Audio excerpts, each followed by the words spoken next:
Hello, ni hao, bonjour, konnichiwa, hola, habari, mulishani, and wagwan. Welcome to Beyond Borders podcast. If you're new here, I'm your host, Dr. Charity Campbell Capella, known in the travel space as Doctora the Explorer, but mostly known as Dr. CK. Here at Beyond Borders, I share transformative travel experiences and cultural insights and help you see that cultural intelligence touches every part of our lives. We're currently in a 4-part mini-series about living in Johannesburg, South Africa. As an expat in Johannesburg, you might get overwhelmed by conflicting information about where to live. Safety concerns, cultural differences, and the desire for a vibrant lifestyle may leave you unsure of which districts will truly allow you to thrive in what is known as the City of Gold. So by the end of this episode, you'll have the insider knowledge to confidently choose the perfect district that aligns with your lifestyle, ensuring your expat adventure or solo female travel in Johannesburg is nothing short of golden. So if you are ready to expand your mind, challenge your perspectives, and maybe even discover a bit more about yourself, hit that subscribe button, download today's episode, and let's go beyond borders.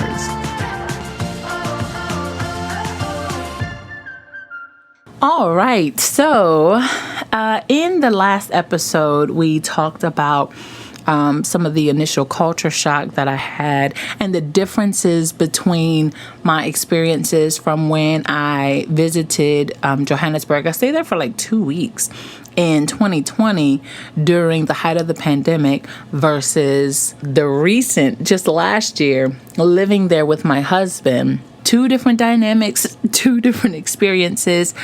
And we're going to talk about some of the best and worst areas to call home based on my personal experiences and my opinion. So the first time I was there back in 2020, I only really experienced one district living in it, and that was Maboneng. Some people call it Maboneng. I call it Maboneng. It's either way, if you tell the taxi driver, please take me to Maboneng district, he'll understand what it is, he or she. So the very first time back in 2020, I only stayed in that district, in that area. But I did travel around to Sandton because I sought out a church in that area, which was super cool to visit. The praise and worship service was like out of this world. It was amazing. And then also I went to Soweto because I took one of those hop on, hop off bus tours where you can get like a tour of the city. Listen, I would absolutely recommend that you do that, whether you are a solo female traveler or whether you're, a couple or you have like your family with you. These guided tours are everything. They are affordable and you really get, it's not just like, just kind of like going off on your own, which I love. Don't get me wrong. I do that quite often. But if you want to get, let's say you have like a short period of time that you're going to stay there and you really want to get the most out of your experiences, like adventure, definitely jump on one of these hop on, hop off bus tours. They are amazing. And what I'll do is I'll leave a link in the show notes so that you can discover a little bit more about them. I did it each time. I did it in Cape Town as well as Johannesburg because there was so much to see. And I kind of wanted a local to be my guide, and I wanted to be in a safe setting, like a safe atmosphere and setting. And these bus tours definitely provided that for me. So that was just, a little bonus excerpt that I slid in there. But the different districts, there is definitely a difference. Okay, let me just go ahead and say that. We first stayed in, I believe I told you last week, we stayed like in the back of the basement. Y'all remember that, right? The back of the basement. And so that was in the Johannesburg South area. And while it was very beautiful, it was beautiful, mountains and everything outside of the back of the basement I'm talking about. It was very beautiful. It was a bit far removed from life. I mean, aside from the neighborhood, and there were actually a lot of homes out there for sale. I did see that a lot of realtor signs were in the yards and things like that. Like I said, very beautiful neighborhood, but it was about a 10 to 15 minute taxi ride to get to any other part of civilization. So if you like that, if you like to be far away, and they did have delivery, you could have some of the delivery apps that I'll be talking about in the next episode. They did bring groceries and food to the home, if you didn't have transportation. But I mean, seriously, it was way out there. So that wasn't really something that I wanted. I really didn't want to stay that far away. I kind of wanted to be close to where there was more convenience, right? And so I tend to go back to what I know. So since I was in Maboneng in 2020, I'm like, oh, that was, I could walk to the grocery store. I could walk to restaurants. It was a lot of activity going on. Plus, I just liked the livelihood. So we ended up staying in Maboneng for about a month or so. Yeah, we ended up staying there. And in the last episode, I mentioned how Maboneng is not really one of the priority districts in terms of load shedding or network outage issues. And so we ended up moving. And I really, really wish I would have chosen any one of the next districts that I'm about to tell you about before even looking at Maboneng, because wow. I mean, it was a huge difference in the quality of life and just the excitement. I will say, if you're one of those like young solo travelers, or even maybe you're traveling with some friends or whatever, and you want to be around nightlife and all the things, then yeah, you want to be around the Maboneng area because it is safe. I would say it's a bit safe. I felt safe, even though there are pickpockets everywhere. There are pickpockets everywhere, and there's crime that happens everywhere. But I will tell you that overall, that area is safe. I'm not going to say it's the safest. I will not say that, because I mean, it's very crowded. It's just people everywhere. So anything can happen, but it is a real touristy spot. So I do feel like you might be okay in that neighborhood. I didn't have any problems or issues when I was there by myself in 2020. And thankfully, thank God, I didn't have any issues this time either in that area. Okay, not in that area. Now, accommodations was different. Yes, we had some issues staying, and I told you about the flood last week in one of the properties we were staying at. But so we left. Okay, we left Maboneng, and let me take that back, because there was. For those of you who do not know, my husband and I were pastors, and so yes, that's recent. Be like, oh my God, you're a pastor? Yes, honey. I will say that we were sent there on purpose, because there was a local ministry that had just opened up their doors around the corner. And it was we enjoyed being there, and we connected with the pastor and his wife and some of the church leaders, and we just really enjoyed ourselves. We had a place to go to fellowship with while we were there, and that kind of became like our bit of our, the community that we embraced while we were there, until we moved from Maboneng to Randburg. Oh, wow. What a difference. Randburg. Now, we weren't, I believe we were in, I don't want to lie and say like north or south part of Randburg. I have to go back and look, and I could put it in the show notes later if I remember. But we were in Randburg, and that area we were happy to be in a home. We were in like a house. Okay. Well, I guess it was a guest house, but we were there, and it was really nice to be there. It felt like, a little family. We had privacy. It was really great. However, that load shedding is a booger. Okay. Let me tell you, load shedding was horrible once we got out there. And I have an app that I used, and I'll be sharing that in next week's episode. I'm giving you all the details next week about the apps that you should be using and how to stay safe. Okay. But this episode is specifically about the districts. We were in Randburg, and it was very nice. The place that we stayed in, and but the issue was load shedding. Okay.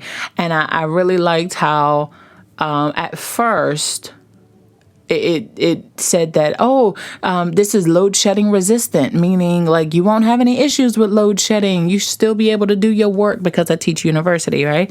So you should still be able to do your work and all of those things. So that was specifically why I chose it. Plus, we just wanted to get out of Maboneng. We wanted to get out of that district. So we were there. When load shedding happens, ladies and gentlemen, that is like a rolling blackout. So you don't have power. Depending on who your network is with, you may not have network. And also depending on like where you are, you may not have water. Yeah, you may not have water. And if you do have water, you may not have hot water. So being at this place, I specifically chose it because it said load shedding resistant. And that meant that like during times of load shedding, you would still have lights, internet, and the ability to charge some devices like your phones and your laptops. Let's just say that didn't necessarily happen. The host, he had, groundskeepers there, and they had to come and bring us a portable generator so that we would be able to charge up our devices. So I had to end up teaching from my iPad instead of my computer like I normally do, because during load shedding, it was a no-go, basically. And no, we could not still cut on lights and things like that. I mean, I know that they said in the advertisement, it said that it could, but no, it wasn't. And this is where communication really plays an important factor, because I had to communicate with the host back and forth to make sure that the essentials would be provided as was advertised. Please do not be afraid to speak up, but also make sure you do it respectfully and courteously. Even if the host is not responding in kind, think about your character and your experience. Okay. Peace is too expensive to lose on, someone who is responding out of anxiety or frustration or even fear that maybe you'll give them a bad review or whatever. Usually, I've seen that the type of, like, if you're kind, you're nice, you're polite, generally you'll get that type of response back. And people will go out of their way to make sure that you are accommodated when you respond that way. But if you out here acting like you queen bee and and you snapping and doing all of this stuff like that, oh my gosh, people are going to give you a bad review. Not only that, you might be evicted, like, from a temporary stay. So you don't want that to happen.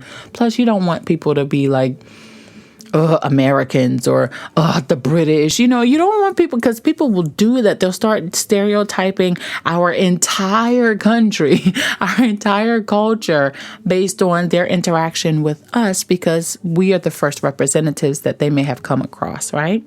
So Randburg, it was nice to be away from there. Where we stayed at, it wasn't too far from some shops. It wasn't really walking distance though. I mean, there was a little service station that had like a mini mart on the inside of it. So yeah, I did go grocery shopping that one time in there. But other than that, I took a taxi. We would take a taxi to go somewhere. Still, the load shedding was very much an issue because we couldn't cook. That was the other thing. At this place in Randburg, we could not cook once load shedding happened. So I would try to like prepare stuff in advance that didn't need to be reheated by the microwave or the oven because we couldn't use it. So needless to say, we left there. We left. We had considered staying a little bit longer, but honestly, I needed to make sure that I could work. That's like the most important thing. And so we left, and then we went to another place in Randburg, which was decent.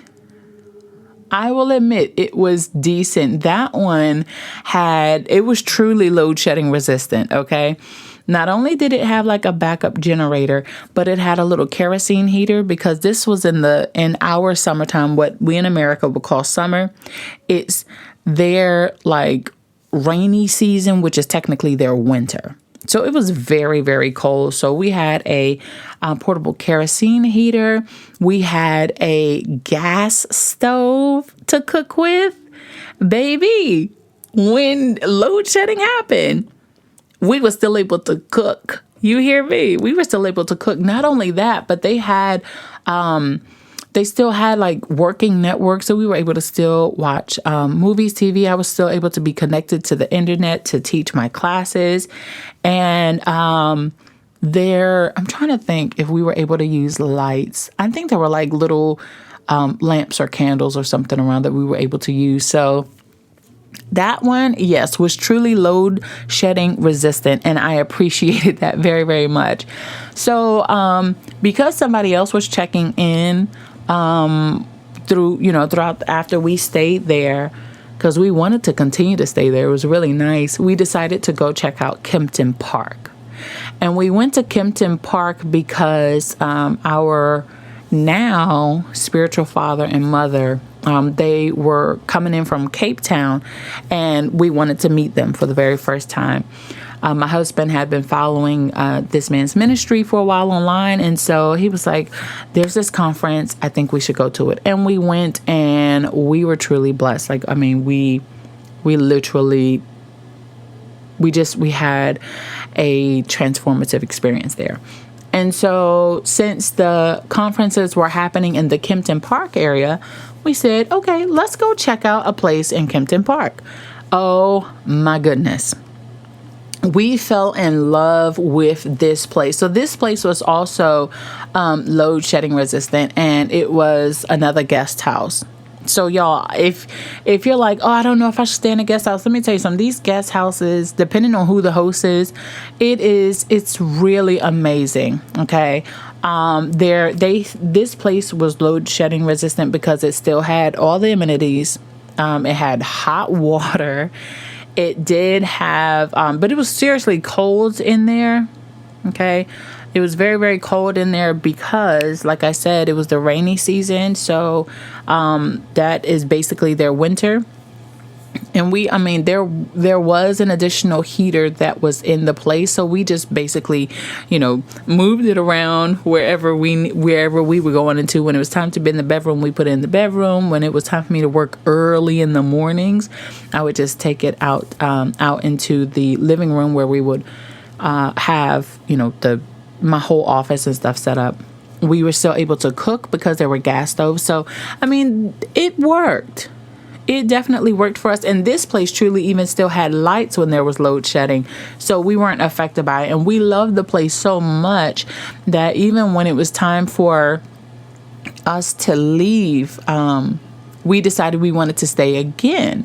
But the place where that place had been booked by somebody else for like 2 weeks. So we went to stay in another district, which wasn't too far from Kempton Park because we still wanted to be nearby for the conferences.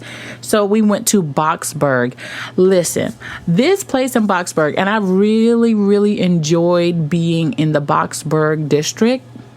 Okay, not too far from Kempton Park, like I said. Both Kempton Park and Boksburg is near the airport. And so that was another reason why we wanted to be down that way, because I was getting up there in my pregnancy, almost to the point to where I think it was the week that I flew out was the week that they were supposed to not let me get on the plane anymore because I was too far along in my pregnancy. But the good thing about being an Amazonian, okay, tall and strong body build, okay, the good thing about that is that really people didn't know that I was pregnant. They just thought I was, a strong, solid sister. That's all they thought. So they didn't really know that I was pregnant, and you couldn't really tell unless I, I guess like held my stomach a certain way, basically, like, because my dresses were pretty loose, so you really couldn't tell. But so we were in the Boksburg area around that time when it was almost time for me to come back to the States to prepare to give birth to our baby. And so this place in Boksburg it's like every place that we stayed at got better and better. Boksburg place was truly load shedding resistant as well. I never had an issue with the internet going out for me teaching my university students. Never, not once. Conferences that and live streams that my husband had, we never had any issue. And this place was truly a blessing to be in. We really wish we could have stayed there longer. I'm telling you, like, it's good for you to check out different districts outside of just, the ones where you see a lot of people and you think it's like partying and things. I have found that the safest districts to stay in are the suburbs. The suburbs. And I know you might be like, oh, but what if it's expensive? Checking with Airbnb, there are depending on your budget, okay? Depending on your budget, there are a lot of great options there. If you are concerned about your budget and safety and missing out on, activities and nightlife and things like that, I would just say to do a bit of research first. Definitely stay away from the following areas. And I am telling you this because it's important. Stay away from areas like Yeovil.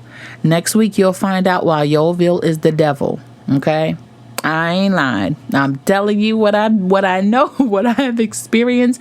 Stay away from it. Stay away from or avoid Hillbrow, Berea. Again, like I said, Yeovil. I got some feelings about that place. That district, stay away from Bellevue, Marshalltown, Randburg Central. Okay. So we were in Randburg, but we weren't in Central. Okay. Definitely stay away from Deep Alex. There's Riverly, Westbury, Coronationville, Innerdale, El Dorado Park, Eden Park, Bertram's, Bez Valley.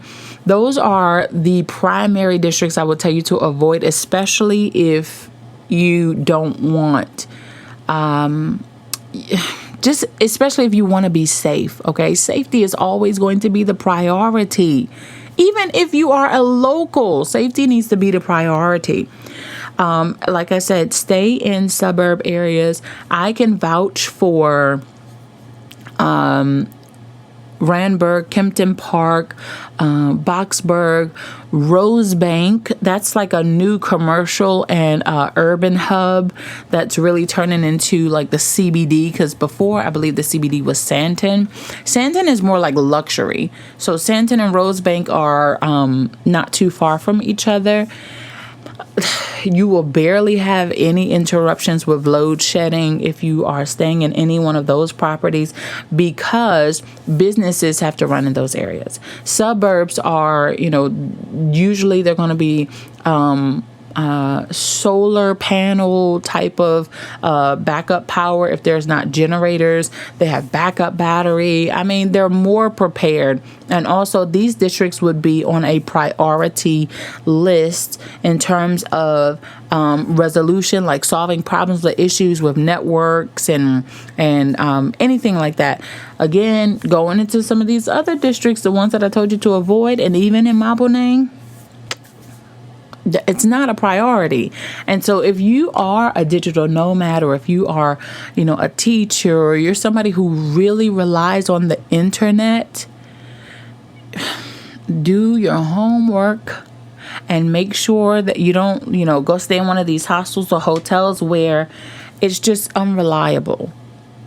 It's just unreliable, especially if you want to stay connected. Okay. That's my biggest thing. That's my biggest thing I will tell you. So if staying connected is something that's important to you, then make sure you check out those districts to stay in. Once again, even Johannesburg South, the area where we were in the back of the basement, that area it did seem pretty safe. Like I said, though, it was just far away. It was far away from a lot of things. Randburg, what's the other one where Eastgate Mall is?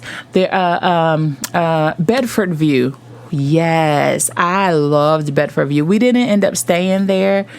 I wish I would have known about it before, but Bedford View, that place definitely, because there's Eastgate Mall there, and that is also near where for pregnancy, purposes, this is where I got some of my healthcare done as well. So extremely important information, just so you can know like the best and the worst areas that you can call home. Again, stay away from any of those. Hillbrow, Yeovil. Don't do it. Don't do it. Don't do it. Okay. Yes, you be like, but there are a bunch of like Ethiopians and Nigerians and it's like that's truly a cultural melting pot around that area, because there's so many other different Africans from different African countries there. Baby, you listen. Safety is important. Safety first. Okay. Safety first, especially as a solo female traveler. No, ma'am. Unless you're going in a group setting, then fine. But other than that, avoid. Listen, I want to thank you for listening to Beyond Borders podcast. I can't express my gratitude enough. It humbles me to know that you tune in every week to learn from me. And if you haven't done so already, please subscribe to the Beyond Borders podcast. Download today's episode, rate, comment, and share so we can ignite a cultural revolution across the globe. I also invite you to connect with me on YouTube, Pinterest, and my newest adventure, Substack.